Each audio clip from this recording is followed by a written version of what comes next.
দেশের রাজনৈতিক সংস্কৃতিতে সংস্কার জরুরি বলে মনে করেন জাতীয় ঐকমত্য কমিশনের সহ-সভাপতি অধ্যাপক আলী রিয়াজ।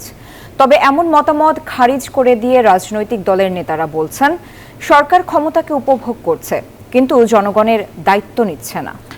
তারা মনে করেন দ্রুতই নির্বাচন দিয়ে রাজনৈতিক নেতৃত্বের কাছে ক্ষমতা হস্তান্তর করা জরুরি। রাজধানীতে গণতান্ত্রিক রাষ্ট্র পরিষদের আলোচনায় উঠে আসে এসব মন্তব্য। বৈষম্যহীন রাষ্ট্র গঠনের স্বপ্নে যে প্রবল আন্দোলন শুরু করেছিল ছাত্ররা, তার 1 বছর হতে চলেছে। শেখ হাসিনা সরকারের পতনের পর সেই স্বপ্ন কতটুকু পূরণ হয়েছে, কিংবা ফ্যাসিবাদ মুক্ত রাষ্ট্র গড়ার পথে দেশ কতটুকু এগিয়েছে, এসব নিয়ে গণতান্ত্রিক রাষ্ট্র পরিষদের এই আলোচনা। প্রধান অতিথির বক্তৃতায় জাতীয় ঐকমত্য কমিশনের সহ-সভাপতি অধ্যাপক আলী রিয়াজ বলেন, গত 53 বছর ব্যক্তিতান্ত্রিক শাসন ব্যবস্থার কারণে সরকারগুলো স্বৈরাচারী আচরণ করতে পেরেছে। তিনি বলেন, রাজনৈতিক দলগুলোর মধ্যেও গণতন্ত্রের চর্চার ঘাটতি ছিল। এক্সট্রিম মশার কয়েল প্ল্যান্ট ফাইবার দিয়ে তৈরি, তাই সহজে ভাঙে না, সুগন্ধিযুক্ত ও নিরবিচ্ছিন্নভাবে চলে। ডেঙ্গু, চিকুনগুনিয়া বাহি সহ যে কোনো মশার বিরুদ্ধে দেয় এক্সট্রিম সুরক্ষা। এত বড় সংগ্রাম, এত মানুষের প্রাণদান, আপনার রাষ্ট্রের কাঠামোর ব্যাপারে প্রশ্ন তুলছেন, আপনি কি দলের কাঠামো নিয়ে প্রশ্ন তুলছেন?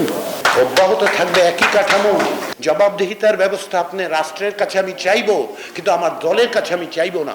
রাজনৈতিক নেতারা প্রশ্ন তোলেন, ফ্যাসিবাদী শাসন ব্যবস্থা বিলোপ করতে যে সংস্কার প্রয়োজন, শুধুমাত্র একটি কমিশনের মাধ্যমেই তা বাস্তবায়ন করা সম্ভব কিনা। আজকে সোহেলের হত্যাকাণ্ড নিয়ে, সোহাগের হত্যাকাণ্ড নিয়ে অনেক কথা হলো।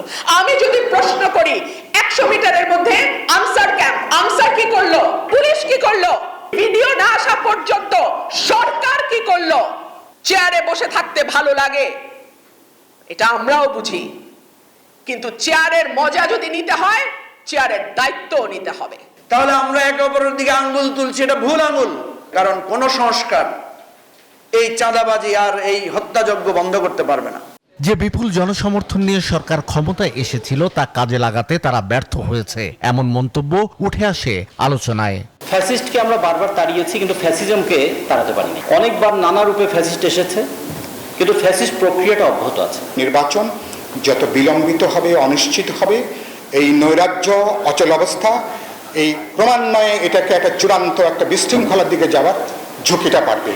রাষ্ট্র সংস্কার প্রশ্নে যে বিষয়গুলোতে রাজনৈতিক দলগুলো একমত হবে, তার ভিত্তিতেই জুলাই সনদ প্রণয়ন করে দ্রুত নির্বাচন দিতে সরকারের প্রতি আহ্বান জানান আলোচনায় অংশ নেয়া রাজনৈতিক নেতৃবৃন্দ। জাতির উদ্দেশ্যে শাহ আলী জয়, নিউজ 24, ঢাকা।